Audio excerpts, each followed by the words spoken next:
Paulus mengenal. Bentar ya, kita atur dulu. Ini Mas Ratna ini agamanya apa?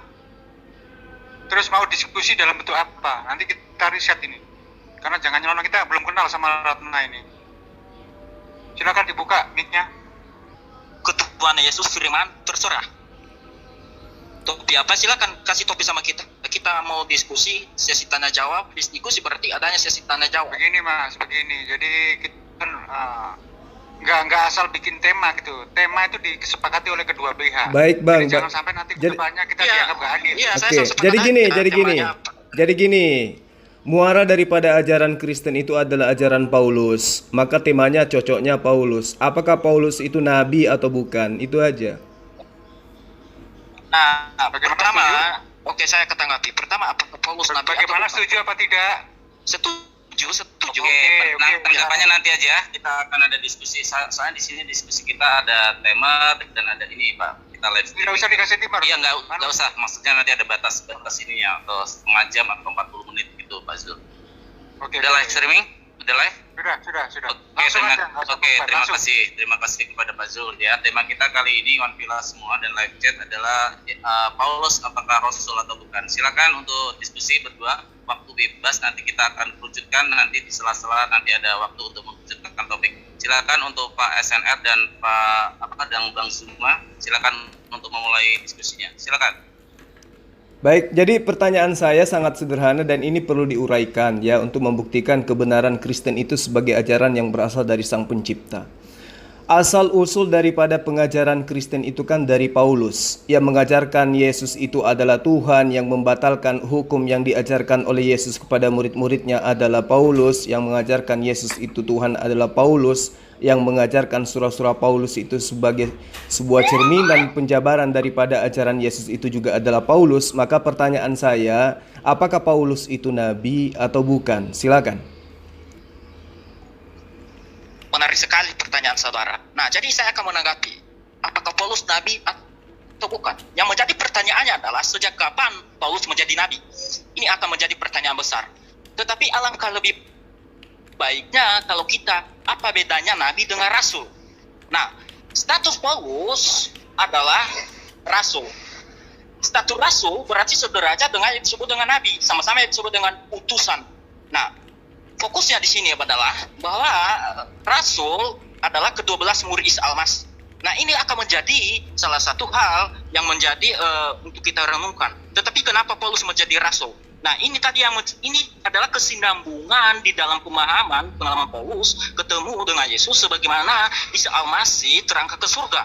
Di mana di ayat Kisah Para Rasul ayat 9 tadi tentu telah dijelaskan bagaimana sebelumnya Paulus seorang penganiaya orang Kristen, tetapi tiba-tiba menjadi pengikut Isa, pengikut Yesus. Kenapa? Karena dia ketemu dengan Yesus di dalam cahaya. Nah, itu. Tetapi kalau ditanya apa bedanya rasul dengan nabi, saya kira tidak ada perbedaannya. Hanya saja perbedaannya yang disebut dengan rasul adalah yang disebut dengan nabi adalah sebelum kedatangan Isa Al-Masih ke dunia. Tetapi sesudah kedatangan Isa Al-Masih, artinya tidak ada nabi lagi. Kenapa? Karena penggantinya adalah rasul. Yang disebut dengan rasul adalah seorang penginjil. Tetapi tidak ada nabi yang menginjil. Adakah orang yang nabi yang menginjil? Yang menginjil artinya yang memberitakan kabar baik. Siapa itu kabar baik? Yaitu kedatangan dan kelahiran Isa Al-Masih. Jadi tetapi kesimpulannya, yang menjadi pertanyaan saya, jadi kesimpulannya Paulus itu nabi atau bukan? Kesimpulannya Paulus itu rasul. Ya? Bukan nabi. Saya bertanya kepada Anda, apa Tunggu. bedanya nabi Saya dengan rasul? tanya sama Anda dulu, Paulus itu nabi atau bukan? Paulus itu rasul, tetapi yang menjadi pertanyaan saya, bukan. Kalau itu dia Paulus itu nabi atau bukan? Coba Anda tegaskan dulu, jangan ambigu. Paulus itu nabi atau bukan? Bukan nabi, dia itu rasul. Nah, kalau Karena bukan dia nabi, adalah baik. Kalau bukan nabi, lalu dari mana dia mendapatkan surat-surat yang dia tuliskan itu? Itu informasi dari mana dia dapatkan? Sehingga dia bukan nabi, tapi dia kok bisa menulis surat itu? Dari mana materi suratnya? Menarik sekali pertanyaan saudara. Itu adalah dia dapat setelah dia menjadi rasul. Setelah ketemu dengan Isa Al-Masih, sebagaimana Anda membaca Kisah Para Rasul ayat 9 tersebut, maka dia menjadi rasul. Bagaimana Nah, kemudian yang menjadi Anda pertanyaan saya mengatakan? nah, sekarang timbal balik. Tunggu dulu. Ya, timbal balik. Timbal balik. Saya bertanya kepada Anda, apa bedanya rasul dengan nabi? Bila itu berbeda rasul dengan nabi, kenapa Nabi Muhammad adalah rasul dan nabi? Berarti apakah dia nabi atau rasul? Boleh Nah, saya ini jawab? menjadi pertanyaan besar. Boleh Nah, enggak itu- saya ketika itu Anda tadi yang saya- bertanya, saya diberi kesempatan untuk menjawab? Ya, Ya. silakan. Jadi nabi itu Ya. menurut definisi nabi, kalau kita ambil dari kitabnya Bani Israel, ya, karena Bani Israel dan juga Islam itu sama-sama mengimani akan adanya nabi. Di dalam kitab Bilangan itu sudah dijelaskan bahwa ketika di tengah-tengah kamu ada seorang nabi, maka aku Tuhan akan menyatakan diri kepadanya melalui penglihatan dan juga melalui mimpi oknum nabi tersebut. Itu satu poin. Nah, di dalam ajaran agama Islam, nabi itu adalah orang yang menerima wahyu dari Allah untuk dirinya dan tidak punya kewajiban untuk menyampaikan risalah apa yang diterimanya itu kepada umatnya. Sementara rasul adalah seorang nabi. Rasul adalah seorang nabi yang menerima wahyu untuk dirinya dan berkewajiban untuk menyampaikan kepada umatnya. Nah, kata rasul ini hanya ada di dalam Al-Quran. Kata rasul, identitas rasul hanya ada di dalam Al-Quran. Nah, lalu kemudian ketika Anda mengatakan Paulus itu bukan nabi tapi dia ada rasul, itu ceritanya kayak mana? Coba Anda terangkan. Oke, menarik sekali pertanyaan saudara. Tetapi kalau dikatakan hanya di Al-Quran ada rasul, tetapi kita harus memahami sejak apa ajaran Israel itu berada. Sejak apa? Nah, saya kira ini perlu ditelusuri dengan besar. Tunggu dulu, Nah, Islam 600 itu, tahun. kawan, dengar itu. dulu. Nah, iya. Dengar dulu. Ya. Bani Israel di dalam kitab-kitabnya itu tidak mengenal kita- istilah rasul. Kristen mengenal kata rasul itu nanti setelah Lembaga Alkitab Indonesia mengambil kata rasul dari Al-Quran. Itu kamu harus garis bawahi. Makanya saya katakan, apakah Paulus itu nabi? Katamu bukan nabi. Kalau dia bukan nabi, terus dari mana dia mengambil surat-suratnya itu? Iya, seperti tadi yang saya jelaskan, kalau Anda mengatakan karena ngawur juga tadi yang Anda jelaskan karena Anda mengatakan dia hanya rasul, tetapi kita harus mempelajari sejarah. Kalau kita tidak meninjau sejarah, maka kita akan melupakan teks dengan konteksnya dengan pemahaman yang benar. Pertama, Teks di dalam kitab Anda itu rasul dituliskan apa? ya makanya saya jelasin, diam dulu. Nah, oleh sebab itu, ya, seperti tadi yang saya jelaskan, yang disebut dengan rasul adalah ke-12 murid Isa. Nah, Betul, apakah sampai di sini. situ termasuk Yesus? Betul, sampai- Termasuk Paulus? Hah? Nah, seperti tadi Anda katakan di dalam Taurat Anda baca bahwa seorang nabi harus ketemu dengan Tuhan. Saya kira tidak ada juga di Al-Quran Nabi Muhammad ketemu dengan Tuhan. Tidak Tunggu pernah. dulu, itu tidak Tetapi dikatakan. Paulus sendiri, ya, makanya saya jelasin. Ya. Coba saudara siapa nih admin, kalau bisa dikasih waktu deh. Dikasih waktu aja, kalau kayak gini nih orang ini nggak bisa, dia kayak mesin Timur ketik. maksudnya. Oke, Iya, terima iya. kasih dipersiapkan timer karena kondisinya pembicaraannya mentok ya. Jadi bergantiannya tidak bisa TikTok. Jadi kita siapkan timer aja. Mohon untuk salah satu tim HR untuk menyiapkan timer. Mohon ditunggu sebentar. Kita TikTok aja 3 menit aja dipersiapkan biar cepat ya. TikToknya biar dapat poinnya. Berapa, 5 menit atau berapa, Mas Juma? 3 menit 3 aja. menit paling lama, ya. Bisa 2 Jadi menit, bisa biar 3 TikTok menit. biar Oke, yang lain silakan ya. Yang lain silakan tahan diri. Silakan.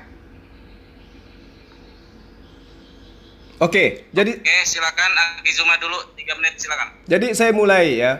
Kita mengetahui adanya istilah nabi dan rasul terlepas daripada konsep Kristen itu tentu adalah kitab suci. Nah, di dalam kitabnya Bani Israel disebut istilah nabi. Siapa mereka? Mereka adalah yang menerima firman. Yang menerima firman, maksudnya yang menerima pewahyuan untuk disampaikan kepada manusia atau disampaikan minimal kepada dirinya.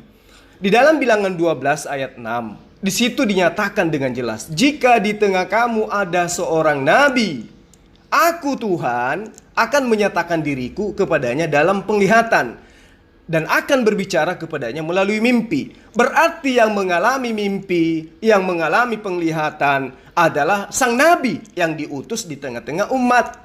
Jadi salah pertanyaan ketika orang mengatakan siapa saksi Muhammad menjadi nabi? Loh, siapa yang bisa melihat penglihatannya Nabi Muhammad sallallahu alaihi wasallam? Hanya Rasulullah Muhammad sallallahu alaihi wasallam yang melihat sesuai dengan matanya sendiri, sehingga dia melihat Allah datang menyatakan diri kepadanya. Apakah Allah datang menyatakan diri melalui makhluknya yang lain? Itu adalah bagaimana Allah menyatakan diri kepada Muhammad sallallahu alaihi wasallam.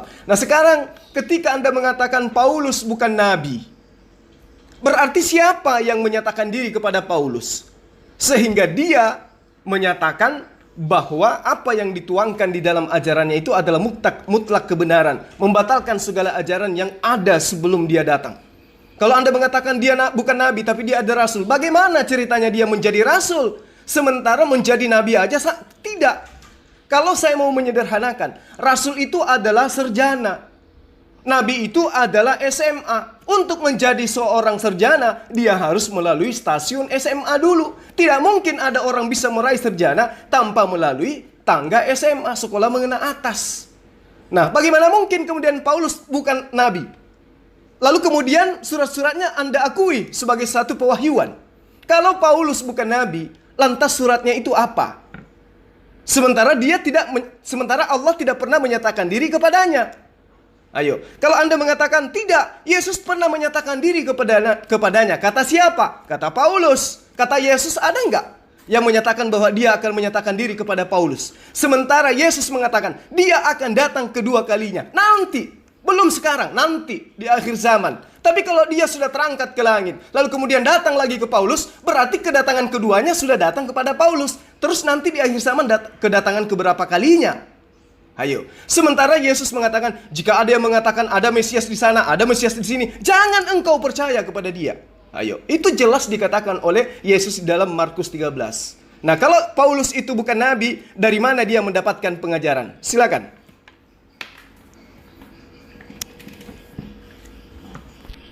Terima kasih Bang Zuma. Silakan untuk Saudara Ratna untuk mengkantar apa yang jadi pertanyaan dan pernyataan Bang Zuma. Silakan, waktu Anda.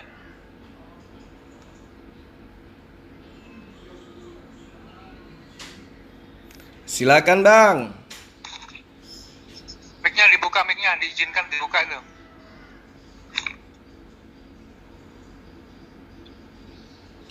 Ayo silakan. Kalau Anda akui Paulus bukan nabi, terus iya. ajarannya dari mana? Iya, oke, saya tanggapi. Nah, jadi yang tadi yang siapa itu abang itu jelaskan. Nah, kita harus membedakan yang disebut dengan nabi dengan rasul. Yang disebut dengan nabi adalah seorang hamba Tuhan yang menyampaikan firman Tuhan, dan sedangkan rasul adalah seorang utusan. Nah, ini pun mengawur juga kalau kita menggabungkan nabi dan rasul, sedangkan yang disebut dengan nabi hanya sampai pada sebelum kedatangan Isa Al-Masih ke dunia. Itu disebut dengan nabi, dan sesudah itu adalah rasul itu adalah ke-12 murid Isa Al-Masih termasuk Paulus, sebagaimana dia ketemu dengan Yesus di dalam Kisah Para Rasul ayat 9.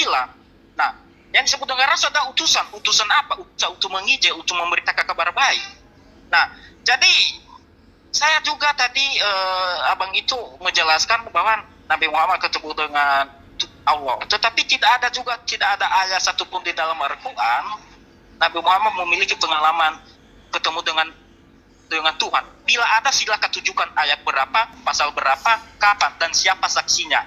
Nah, jadi sekarang bukan juga pemahaman seperti tadi bahwa pengakuan Paulus apakah dia adalah rasul atau bukan? Ya, jelas-jelas dia adalah rasul.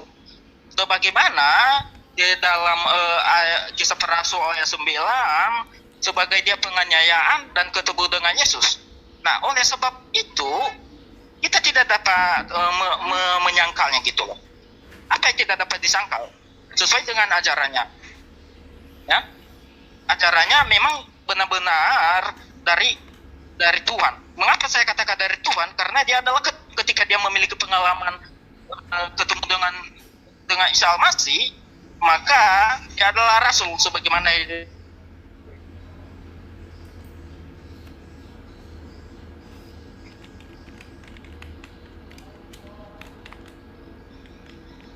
Saudara Ratna, waktu Anda masih 1 menit. Mute-nya ya dibuka.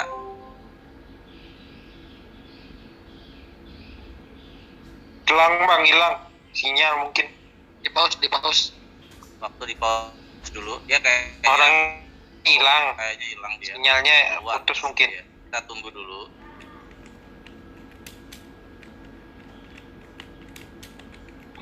Ini modelnya kayak motor racing, suaranya cempreng kenceng.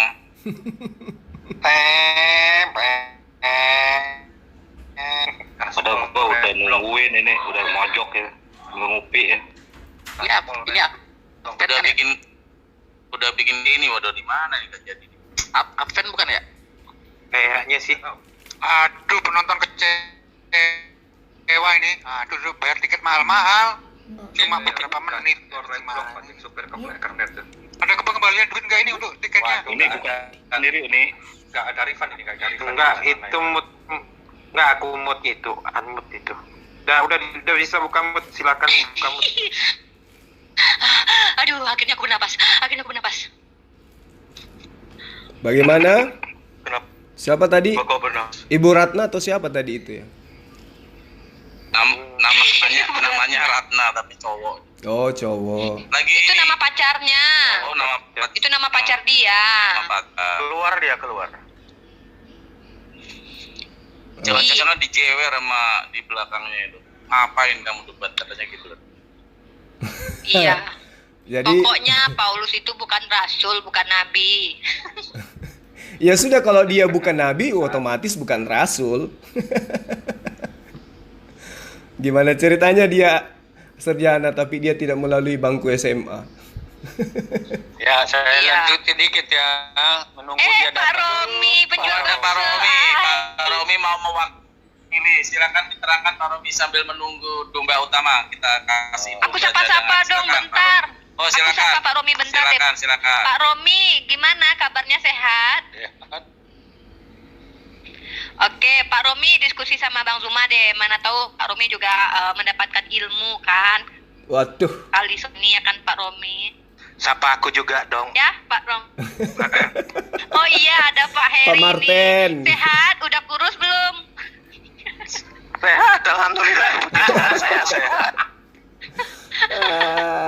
Ya, nih Pak Romi, mumpung ada Bang Zuma, Pak Romi kan di diskusi santai ini aku nyimak, aku belajar deh dari Pak Romi dan Bang Zuma. Silakan deh, Pak Romi sama Bang Zuma mungkin. Aku nyimak kok.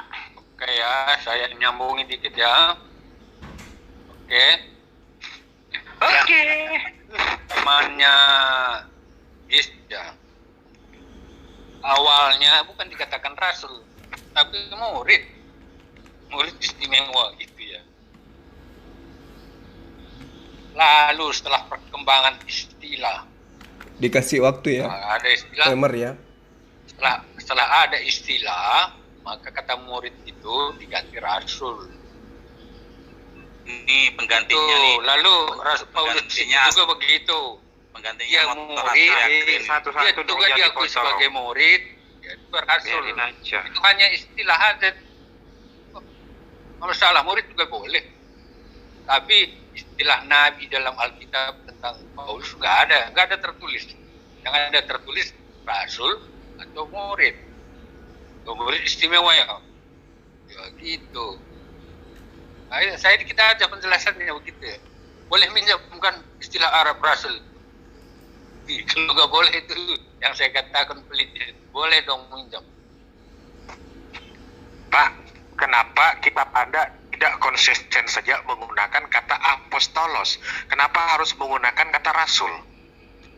Itu tidak, itu nggak pasti. Justru Pak, lebih susah melafalkan bahasa Arab daripada melafalkan bahasa Yunani. Ya, kalau Ada masalah apa di balik itu, ini, Pak? bagi kami ada kearifan lokal. Bukan kearifan lokal, cuman di sini saya tangkap ada sebuah misi daripada penerjemah Lai agar seolah-olah ini yang diajarkan oleh Lai, yang diterjemahkan oleh Lai ini adalah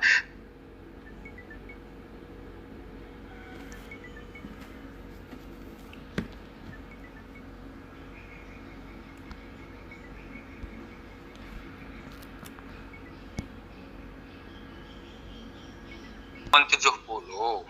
Ada golongan di luar 70. Itu dia masuk 70 itu, golongan 70. Pengikut Pak.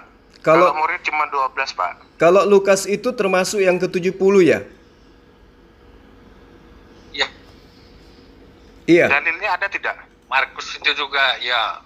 Dalilnya ada tidak mengatakan kalau Lukas dan Markus adalah Ada golongan tulisan, daripada aku ke-70? nggak hafal di mana ya, ayatnya itu nggak hafal aku. Yang jelas ada, sumpah aku ada. Kita berdasarkan dalil Pak, jangan berasaskan asumsi. Ya, Tidak ada Pak, Lukas itu disebut sebagai murid yang ke-70, enggak ada. Enggak ada dalilnya. dia murid siapa itu? Anak buah Ini siapa? ini coba saya sedikit menerangkan kepada Pak Sopan Sembiring ya.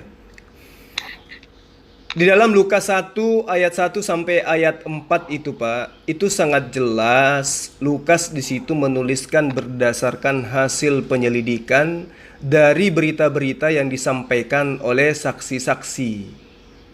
Di situ. Berarti Lukas di situ bukan sebagai saksi. Coba saya bacakan. Theophilus yang mulia, banyak orang yang telah berusaha menyusun. Berarti banyak orang yang menyusun, bukan cuma Lukas, bukan cuma Markus, bukan Iya, cuma itu Matius, Yohanes. banyak itu kan. Banyak orang Banyak menyusun suatu berita tentang ada peristiwa-peristiwa. banyak kan? Ada banyak kan? Iya, betul yang 12 terjadi. kan?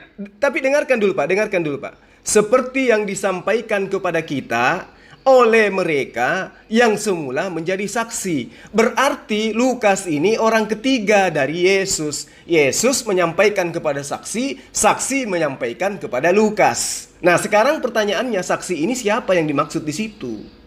Berarti Lukas tidak masuk ke dalam murid ke-70 itu.